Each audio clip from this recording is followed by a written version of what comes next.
I'd like to start off by saying Barakatah Yahweh, Bahashem Yahushai, Bahashem, Rucha Kodash. Welcome to another live lesson.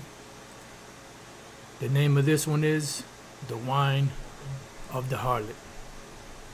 And pretty much this video is inspired by a video I was watching last night. I also was watching it this morning by the Elder Makama out of the Chicago camp, Critical Race Historical Facts. And he did a video on the Greeks, Romans, where Esau and still rule today. Their pleasure dome, pleasure dome, right? Pleasure Edom or pleasure dome, I guess, pleasure dome. And pretty much, he was going into different historical events dealing with, Dionysus and Bacchus. And, he was hitting some points that triggered, some thoughts in mind based off of the scriptures, and gave me the inspiration to do this lesson. Now we're just going to dive right into it, see where the spirit goes. It's just a bunch of like random thoughts and different information that I was pulling up, different scriptures. I just pulled everything up and, just go through the spirit, and see where the spirit leads us. So first thing I did was I pulled up images of Dionysus, and this is Dionysus, which, if I'm not mistaken, I believe Dionysus is the Greek god. No, I'm sorry. Dionysus has to be the Roman god of wine, which we're going to read about it. And then Bacchus, I believe Bacchus was the Greek god, which is the same thing. It's the same god. It's pretty much a god of immorality, wine, fertility, and just a bunch of debauchery. So you have Dionysus in ancient Greek religion and myth, because you got to remember these things you see going on in America, in these different, not just in the Renaissance Christian churches, but also the lifestyle that they're pushing. This is a religion. You have to remember that it's a religion to these people.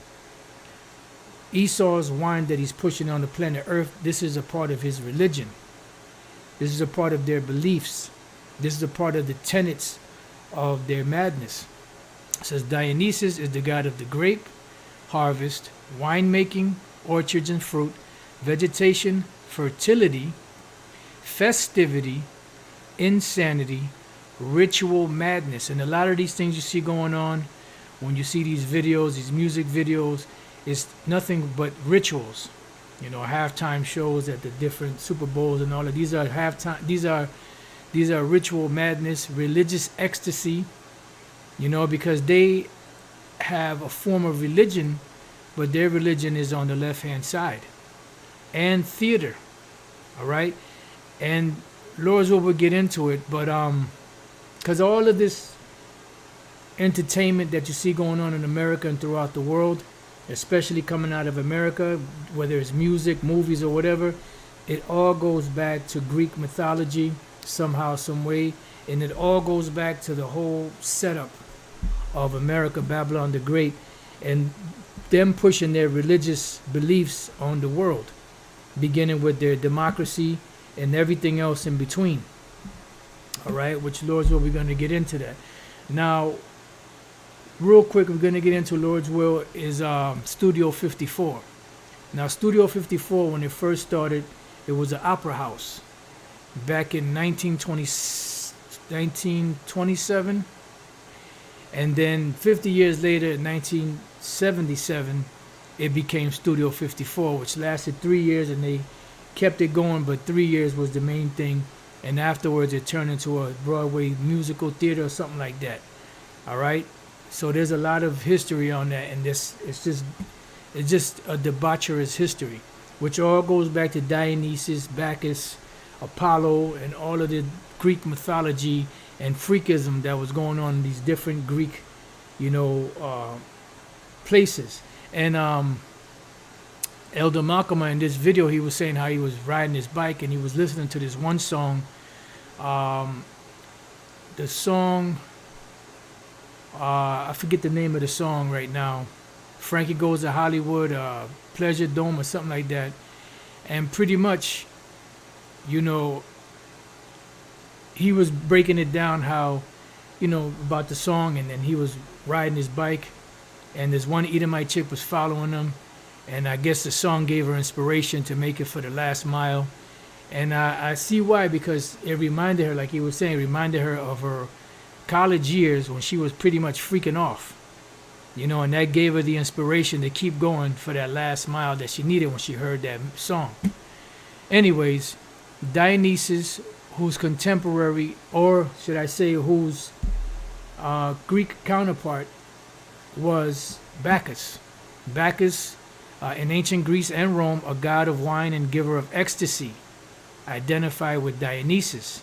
And you're going to find out that the god of ecstasy, you know, and all of this other stuff is all centered around the sensual emotions, you know, of the harlot's wine, because that's what they do. They push that sensual, you know, devilish type of feeling to where they make everyone feel free love, you know, make them feel free so that they can do whatever they want. And that is pretty much the sentiment of America, and that is the bottom line, for lack of better words, of the whole concept of America's wine and the things that they push upon the world. And this is why a lot of these countries, especially the men, don't want these devils up in there, because they're seeing how that debaucherous lifestyle is starting to infect their countries. James 3:16, this wisdom descendeth not from above, but is earthly, sensual, devilish. And sensual is something that pertains to the senses, you know, the feelings, the emotions. Let's look up the word sensual. And they make it seem like it's okay.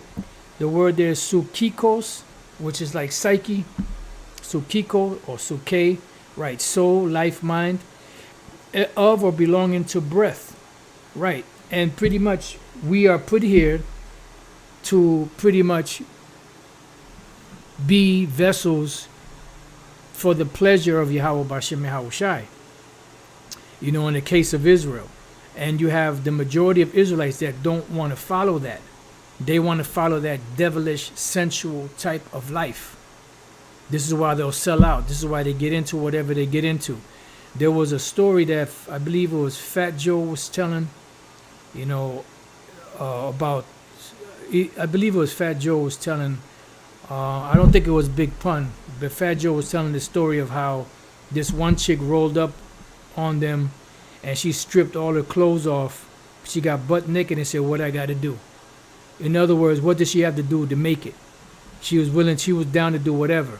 I don't remember the chick's name or whatever the case may be, but that's pretty much that what these people will do. They'll be willing to give up their moral beliefs. You know, they'll be willing to, you know, give up their shame, so to speak, you know, or become shameless in order to get recognition and to be able to advance in this society. It says, having the nature and characteristics of the breath, the principle of animal life, right? And this is pretty much what it is. These people are nothing more than animals out here. They're nothing more than beasts. Their whole thing is centered around their passions, their emotions. They don't care about what's morally right or wrong, especially this GMO crack baby generation now. You know, they don't care about anything that has anything to do with morals. It's all about making money and pleasing the senses. You know, it says, which men have in common with what? With the brutes. What brutes? The brute beasts, the brute animals. And men have that in common because they'll throw away all of their principles, especially Jake, to worship or to benefit in this society. Now, in the book of Romans, I believe it is, right? Just bear with me 1 second. Because Israel has a conscience. But in the book of Romans, I'm sorry, Ephesians. I thought it was Romans. Ephesians chapter 4. I'll start at 17. This I say and testify in the Lord, that you henceforth walk not as other Gentiles or other Israelite foreigners walk, in the vanity of their mind, because they're following their senses. They're not following the moral ways of Yahweh B'Shem Yahushai. They're following their senses, and this is what led them astray into that whole Hellenistic mindset that they were in. And it was a job of the apostles to go around and to teach, and those that were a part of the elect would come to them and they would show them how to clean themselves up. You know, how and wherewithal shall a young man cleanse his way? By taking heed thereto according to thy words. Right? It says, having the understanding darkened, because they're Israelites, but the understanding of who the Most High is and who they are was darkened. And this is why they walked in the manners that they did, following behind the heathens. Remember, the scriptures say that the way of the righteous is excellent or something like that, but the ways of the wicked seduceth them. You know, I might be mixing two scriptures together, but pretty much the ways of the wicked seduce them, because it's a seducing and alluring to the senses. It says, being alienated from the life of the Most High through the ignorance that is in them, because they were ignorant. And how did that ignorance come about? That ignorance came about because of the whole generation after generation of being indoctrinated into that whole Hellenized system from their fathers and their fathers and their fathers, because of the blindness of their heart, meaning of their mind, because they didn't have the connection between the Heavenly Father, you know, and themselves, who being past feeling, meaning all of their you know, what's the word I'm looking for?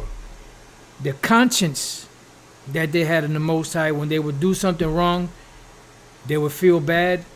After a while of doing this constant thing over and over again, that feeling went away.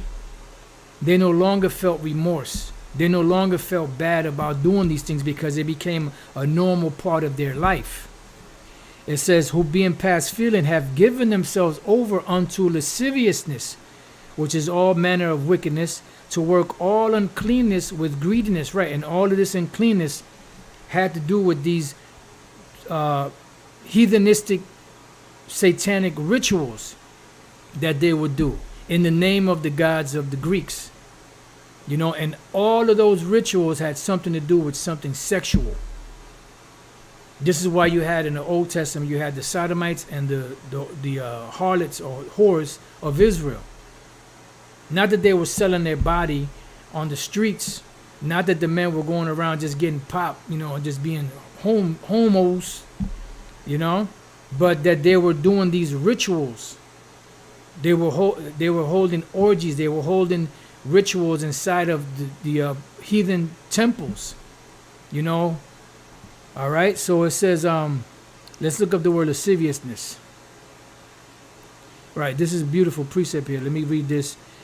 1 Peter 4:3, for the time past of our life may suffice us to have wrought the will of the Gentiles. Right, the actual nations. We were working those things when we walked in lasciviousness, lusts, excess of wine, Bacchus, Dionysus, revelings, which we're going to look up this word, you know, a little later, Lord's will, banquetings, you know, these different clubs, and abominable idolatries. And they pushed a lot of this stuff through these different so-called parties, you know. And this is why you had these hip-hop parties or after parties, and in those after parties only the few select can come to them, the different mansion parties. And there was a lot of debaucherous things going on, because they're trying to see what makes each Jake out there pretty much float. You know, how can we allure them? You know, what is, are they moles? You know, are they into whatever they were into that would appeal to the senses? And Jake goes right along with it, just like they've done many times in the past. So the word lasciviousness is the word asegia, unbridled lust, right? Men on men, women on women. It goes all throughout the scriptures. It speaks about this. Excess, licentiousness, lasciviousness, wantonness, which is undisciplined. It says outrageousness, shamelessness. See, insolence, and they were unbridled in their lusts and their passions, because that demon of that religion of Hellenism and the Romanism, I forget how to say that one, the Roman Empire one, pretty much engulfed their senses to where they no longer thought about the Most High. So going back, let's read that one more time. Who being past feeling had given themselves over unto lasciviousness, to work all uncleanness with greediness. All right. So going back to, where were we? Here. So it says the principle of animal life which men have in common with the brutes. All right. The sensuous nature with its subjection to the appetite and passion. It was unbridled. All right. So read this again and let's move on. James 3:15, this wisdom descended not from above, but is earthly, sensual, devilish. And that's the whole concept of these different debaucherous lifestyles that they're pushing out there. Now, Revelation 11:8, it says, and their dead bodies shall lie in the street of the great city, which spiritually is called Sodom and Egypt, where also our Lord was crucified. So we're dealing with spiritual. This place here, this great city, is spiritually called Sodom. Now, what was Sodom known for? Sodom was known for a debaucherous type of lifestyle. Moles, lesbians, bestiality, pedophilia, all of that. When we look at the NIV, it says their bodies will lie in the public square of the great city, which is figuratively called Sodom and Egypt, where also our Lord was crucified. ESV, and their dead bodies will lie in the street of the great city that symbolically is called Sodom and Egypt. So it's figuratively, symbolically, spiritually. Why? Because they're following behind the same spirit, that same energy of these different past empires and the things that they did. And when you look and you understand about ancient Sodom and Gomorrah, Zeboim, Admah, and Zoar, and the lifestyles that were big then, and the reason why the Lord destroyed them, all of that is being pushed in these times now, especially through America, Babylon the Great. And like the scriptures say, those things were set up as an example for those that afterwards should live ungodly. But what do? They follow it anyway, because they're led by their desires, their emotions, their senses, not by the spirit of Yahweh Bashem Yahushai. So now, before we read on, matter of fact, no, let's continue. And I saw one of his heads as it were wounded to death. This was the Roman Empire, and his deadly wound was healed during the Renaissance, came back, and eventually came through America, and all the world wondered after the beast. So everyone got caught up in the spell of America, Babylon the Great, and they wondered after the beast. And pretty much when you look at the way America is set up through law, through ways, religions, and all that, it was all the same thing that was going on in ancient Rome. So that word is thaumazo. It says to wonder at, marvel, to be wondered at, to be had in admiration. And they have it in admiration. And how do they show their admiration? Through the devotion that they give in getting into that whole concept of what they're pushing out here, this debaucherous lifestyle. Now, you have something called Plato's Retreat, which was an actual club out of all places, Manhattan, which America is Babylon the Great, and New York, especially NYC, is the capital of Babylon. This is why you have the most debaucherous stuff going on there. So you have Plato's Retreat. Plato's Retreat was a swingers club. Now, what is a swingers club? Sex clubs. A swinger is somebody that's married, a dude's married to a woman, right? They go to these clubs or to these different meetings, and his wife goes and lay down with other men. He goes lay down with other married men's women. Nothing but an adulterous, debaucherous affair. And that's what these clubs were all about. And it has the name Plato, and Plato is a Greek philosopher back in around 300 some odd BC, and they were known for what? Freakism. The Greeks and the Romans were known for being freaks. All right? It says sex clubs, also known as swingers clubs or lifestyle clubs. Right, lifestyle clubs. That's like the PC way of saying it. Are formal or informal groups that organize sex-related activities or establishments where patrons can engage in sex acts with other patrons. A sex club or swinger club differs from a brothel in the while sex clubs patrons pay an entrance fee. You see? So Plato's Retreat was a swingers club catering to heterosexual couples and bisexual women from 1977 until 1985. It operated in 2 locations in Manhattan, New York City, United States. The first was the former location of the Continental Baths. Look at that. The Continental Baths was a gay bathhouse in the basement of the Ansonia Hotel in New York City, which was operated from 1968 to 76. So pretty much, and then in the very next year, it went into becoming a swingers club. You see? So that spirit, that demonic spirit, was already there. And then they just put another club on top of that. It says by Steve Ostro, and a lot of these devils that opened these up were a lot of them were small hats. It was advertised as reminiscent of the glory of what? Ancient Rome. Exercised all the power of the beast before it, whose deadly wound was healed. Come on, people. And I put this in the description box if you want to read more on it. Now we're going to move on. This is some of the pictures from that club. And it was couples, whether they were married or whether they were, popping each other, whatever the case may be, that will come here and freak off with other people, with other men's wives and other and married women. And they still have it to this day. The pictures. Now we move on.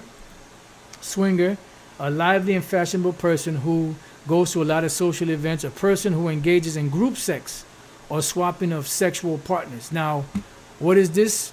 What's this? It's nothing. It's called an orgy. Orgy, a wild party characterized by excessive drinking, Bacchus, Dionysus, and indiscriminate sexual activity. What does it mean, indiscriminate? You pop whoever's there.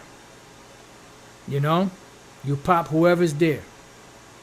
Like even this dude, Richard Pryor, said they go to these parties. You don't know who you effed or who effed you. Debaucherous lifestyles. And America encapsulates all of that wickedness. An instance of excessive indulgence in a specified activity. Right, which, you can indulge in other stuff. But the main thing we're looking at is a wild party characterized by excessive drinking and indiscriminate sexual activity. That's what goes on in these different clubs out here. Now, moving on. This is the main let me just see something. I want to move this back. I want to move it back to here.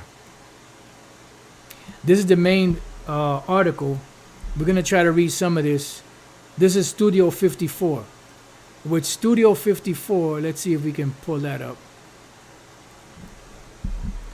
This is where a lot of celebrities in America that were back in the 70s would go to this place. And this was the biggest freak show. You even had grandma, out there on the dance floor. Bunch of freaks. You had drag queens. I mean, all kind of madness. I'm surprised all of these people that are still alive, they used to go there, are still alive from all the freakism that was going on there. You know? And it only lasted 3 years. They closed it down. The dudes went to prison, you know, and then it reopened, and then but eventually it became a Broadway theater, something about a Broadway theater. All right? You had all of the freaks there. Look, there you got Blondie, you had Michael Jackson go there, Grace Jones, they got Mick Jagger, you know. So it says, it says the wild and debaucherous history of Studio 54. Numerous clubs, the Cotton Club, the Moulin Rouge, the Copacabana, evokes a particular era, but none of them achieved the heights that Studio 54 did, where if you got in, you were a star, not just a person. Nightclub Studio 54 was legendary folklore in the history of New York City nightlife, enjoying a reputation like no other. Its unbridled energy, glamour, and crazy creativity will almost certainly never be seen again. For the short period of roughly 33 months, that it was open, Studio 54 was the American Bacchanal. See? An unmatched mix of glitzy refinement and raw depravity, and it was very depraved. Bacchanal, an occasion of wild and drunken revelry, which goes back to what? Dionysus. And that's all that was going on there. Drug use was encouraged. They had always had drugs there. People were drunk off their mind. I mean, just, you know how it goes. Look at this. Bacchanal, a priest, worshiper, or follower of Bacchus. Because they have a priesthood on the left-hand side. Now, it says, the brainchild of Steve Rubell, a small hat, and Ian Schrager, a small hat. But they're the people, right?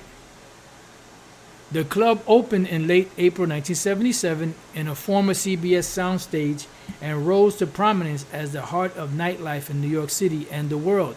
And this nightlife pretty much is, you know, a debaucherous type of lifestyle. That's why Houdini did a song called The Freaks Come Out at Night. You know? Because that's when a lot of this shit will go down. It says this article delves into the history of the iconic nightclub that swept the city of New York in the late 70s, its rise to absolute peak and its eventual decline. And here you have Curtis Mayfield, rolled up. You know, the birth of Studio 54. Studio 54 opened as an opera theater in 1927, see? And became a popular nightclub in 1977, 50 years later, see? The facility had previously been used as a CBS radio and television studio. It was still full of TV sets and lighting gear when Steve Rubell and Ian Schrager transformed it into what we will come to know as the top nightclub of all time. Steve Rubell and Ian Schrager were college roommates back when, you know, we'll skip all of this. You had Donald Trump that was there, Shabba Ranks. That looks like Shabba Ranks. This is Cyndi Lauper. This guy looks familiar. I can't tell who he is. I can't really see who this guy is. Studio 54's refurbishment cost approximately $400,000 and took about 6 weeks from start to finish, even extending until opening day. At the time, the club didn't have a residency or liquor permit, as we would later learn. Even so, the club's immersive atmosphere and prized location on West 54th Street in Manhattan made it an instant hit. Celebrities were among the first visitors thanks to Rubell's connections, cementing the establishment reputation as an elite gathering for the wealthy and famous. From a musical standpoint, Studio 54 did not strive to tread new ground, but rather to feed its fans as well as a well-known diet of dance hits, with disco being the thematic headline at the time. There were live performances by artists like Grace Jones, Donna Summer, and Gloria Gaynor. Still, Studio 54 belonged to the DJs and the complimentary entertainment offered by the club's flamboyant staff and patrons. While disco ruled the pop charts, Studio 54 ruled the discotheques, enjoying a golden era that lasted from its inception on the opening night of April 1977 through its closing night party at on February 4th, 1980. A party dubbed the end of modern day what? Gomorrah. So when they closed in 1980, it was what? The end of modern day Gomorrah. What does that remind us of? Revelation 11. NIV, their bodies will lie in the public square of the great city, which is figuratively called Sodom and Egypt. Modern day Gomorrah. Sodom and Gomorrah. Village, Greenwich Village, Sodom and Gomorrah. Inside joke. The heathenistic riot that was the opening night. Riot, right? Let's go to real quick. I was going to read some of these first, but let's go real quick to Romans 13 and 12. The night is far spent, the day is at hand. Let us therefore cast off the works of darkness, and let us put on the armor of light. Let us walk honestly as what? In the day. Not in rioting, because the rioting took place what? During the nightlife. And drunkenness, and not in chambering and wantonness, not in strife and in envying. So when we go here to the word rioting, you have the word komos, or komos, right? It says a revel, carousal. Revel is what? Partying. It says a nocturnal and riotous procession of half-drunken and frolicsome fellows who after supper parade through the streets with torches and what? Music in honor of Bacchus or some other deity like Dionysus, and sing and play before houses of male and female friends, hence used generally of feasts and drinking parties that are protracted till late at night and indulge in revelry. That encapsulates that whole Studio 54 and that whole debaucherous lifestyle. So it says the heathenistic riot that was the opening night. A Beverly Hills entrepreneur, Nikki Haskell, was the first to arrive at Studio 54 April 26, 1977. Opening night party, which ultimately acquired the moniker the most mythologized opening party ever. Why? It goes back to Greek mythology. Dionysus, Bacchus. You see the correlation? Haskell knocked on the door with the then unknown Donald Trump and his somewhat new wife, Ivana, but they could only gain entry into the building about 15 minutes later because final renovations were still going on. You got the Village People there. You got who? Michael Jackson. This chick from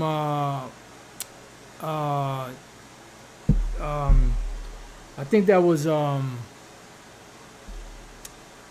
forgot the name of that show with Archie Bunker. I think she played the daughter. Jane Fonda. Bruce Jenner when he was a man. And this was the Village People. They were known for being freaks. The Village People, Bruce Jenner, Jane Fonda, and more. It says, as the minutes passed by, the crowd continued to grow. Even so, the turnout was about 50 to 60 people. And DJ, we're going to kind of skip around a little bit. See, Frank Sinatra came up. Cher, Margot Hemingway, a teenage Brooke Shields. She wasn't no teenager. She was 11 years old. Were among those who made it inside, while Warren Beatty, Kate Jackson, and Henry Winkler weren't as lucky. Here you go. Look, this freak, John Travolta, and Marie Lou Henner. People were wilding out.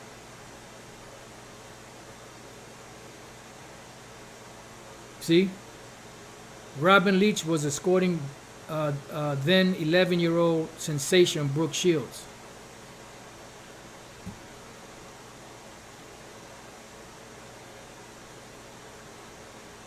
Supermodel. I mean, you could read through this if you desire. Andy Warhol, this devil right here. Look, when one of the Saudi king Khalid's son was turned down. Wait a minute, the Saudis? I thought they was prim and proper. I thought in in Islam, you didn't drink. Going to a debaucherous party like this, right? And why is that? Let's go to Revelation 17. It says, and there came one of the 7 angels which had the 7 vials, and talked with me, saying unto me, Come hither, I will show unto you the judgment of the great whore that sitteth upon many waters.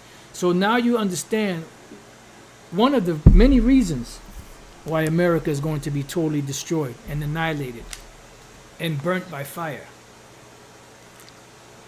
Because they promote this stuff. And they know that it's wrong. You know, they promote it, they know it's wrong, but they still push it anyway. Because their whole reasoning as being the accuser of our brethren is pretty much, if they can get Jake to get into that, then the Lord would definitely never come. But what they don't count on is the elect of the Lord being sealed with the Lord's instructions and not falling for this. It says, with whom the kings of the earth, who? With whom the kings of the earth have committed fornication. So who was that? That was the Saudi king Khalid's son. So his son, which is a prince, he was there. And they couldn't get in at this time, right? But the point is that what the fuck is he doing there? Well, because the kings of the earth have committed fornication, and the inhabitants of the earth have been made drunk with the wine of her fornication. This is spiritual wine, symbolic wine. You look up the word wine, oinos, which is wine, metaphorically fiery wine of the Most High, but in this case it's physical wine, but in this case is symbolic wine, which is the a person's what's the word I'm looking for? A person's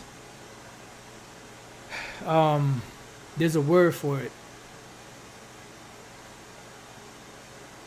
In other words, a person's action of getting into, you know, this thing. There's a word for it. I can't think of it right now. Participation. A person's participation, you know, in the debaucherous lifestyles of America. So Lord, we'll come back to this. So let's see.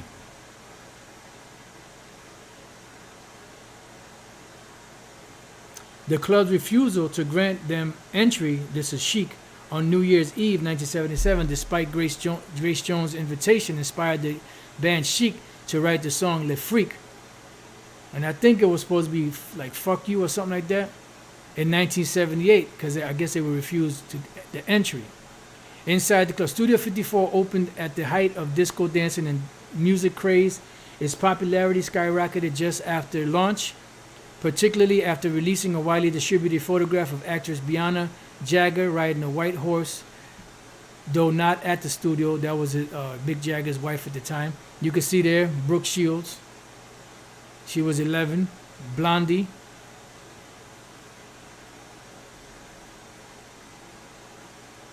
Strange substances. We're talking about the 1970s. So any nightlife was bound to involve drugs. But what set Studio 54 apart was that drugs were particularly encouraged inside, because it gives you an altered mindset and you get into all type of filthiness. Cocaine and other party drugs were common sights within the nightclub's 4 walls. People consumed a variety of questionable substances with celebrities and wealthy, and with celebrities and the wealthy as the venue's significant guests. Costly narcotics were seemingly in plentiful supply at all times. And you also even had royalty, so-called royalty, that would actually go to these clubs. So what the hell is going on here?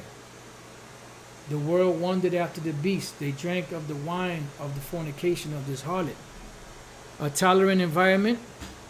Studio 54 was truly ahead of its time. It offered guests an unreal degree of freedom and tolerance that wasn't in mainstream media then, right? Because you could do whatever you want. And that is the whole spirit of America. There were few rules about what to wear or who to be. If you wanted to dress down, wear little or no clothing, and put on tons of makeup, you were encouraged to do so. Even if you were a drag, you were also warmly welcomed. Freakism. That's Robin Williams. On the club's balcony and in private underground rooms, here we go with the rioting, guests frequently engage in open sexual activities. VIPs seeking ultimate depravity were directed to the underground sex cubicles or the rubber room. On the balcony, all is fair game in Studio 54. So that Studio 54 encapsulated the whole spirit of America. Spiritually Sodom, figuratively, symbolically Sodom.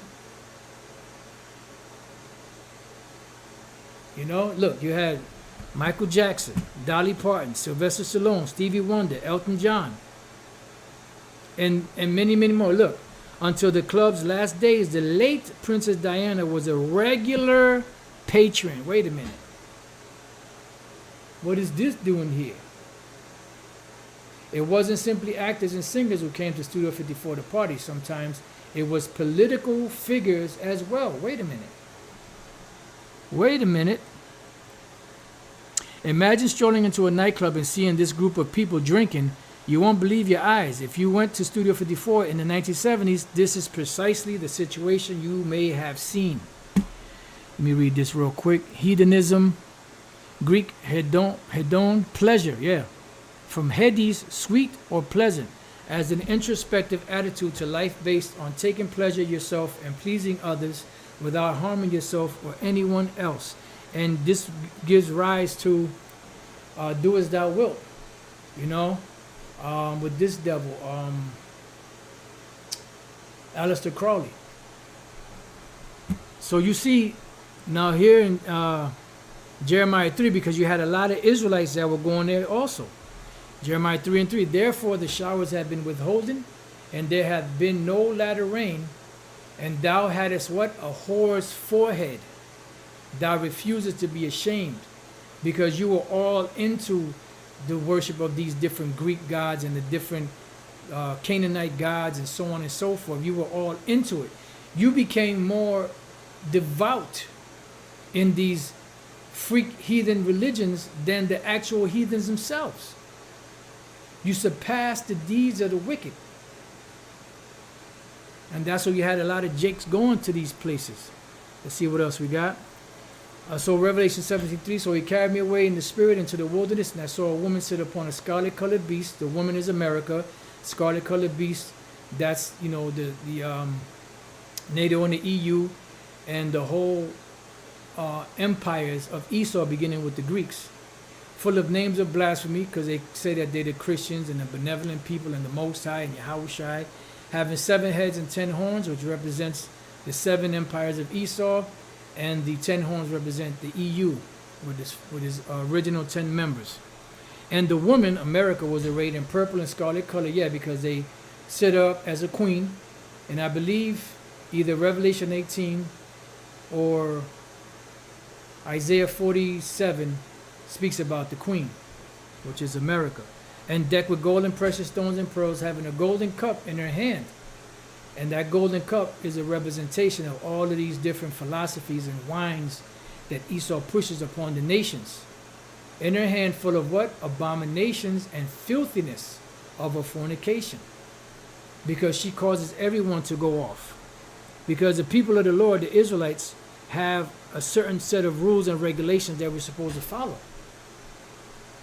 But and the nations in their religions, they have a certain amount of tenets that they follow, that when they come here, they cast those tenets aside.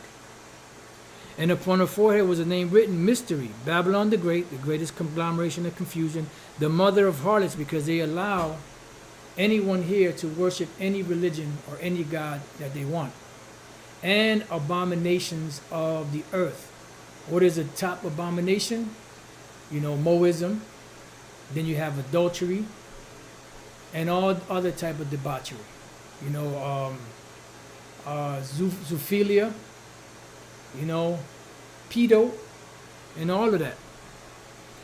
Let's see. Jude 1 and 7. Even as Sodom and Gomorrah and the cities about them in like manner, giving themselves over to what? Fornication, and going after strange flesh, are set forth for an example, suffering the vengeance of eternal fire, meaning they were destroyed completely. You know, and this should be set up as a example today, not to live that lifestyle, but they live it anyway. Let's see what else we got. And you can read Genesis 19 that goes into the doom of Sodom and Gomorrah. You can read that when you get a chance. So we read Romans 13. 1 Corinthians 6, you know, you can read that when you get a chance. Colossians 3 and 5. Mortify therefore your members which are upon the earth: fornication, uncleanness, inordinate affection, evil concupiscence, and covetousness, which is idolatry. So we have inordinate affection, which is pathos, which is where you get the word feeling, you know? And these feelings are what? The sensual way that these people move. Isaiah 19:14, beautiful precept. The Lord hath mingled a perverse spirit in the midst thereof, and they have caused Egypt to err in every work thereof, as a drunken man staggereth in his vomit. And that's exactly what you see going on here. So pathos, whatever befalls one, you know, if it feels good, do it. Go on and do it. Do it. Do it till you're satisfied, whatever it is. And that's the whole spirit of America. And that became one of the top hits of that group. I'm not sure the name of the group. So whatever befall ones, whether it be sad or joyous, specifically a calamity, mishap, evil, affliction, a feeling which the mind suffers. As you read on down, it says passionate deed, used by the Greeks in either good or bad senses. In the New Testament, in a bad sense, depraved passion, vile passions, strange flesh. All right? So that's pretty much the main thing, you know. You have the wine of the harlot, and Studio 54 and others encapsulate that whole spirit of America and the wine of the harlot, fornication. So with that, I pray that you brothers and few sisters have been edified. Till the next time I say, Shalom.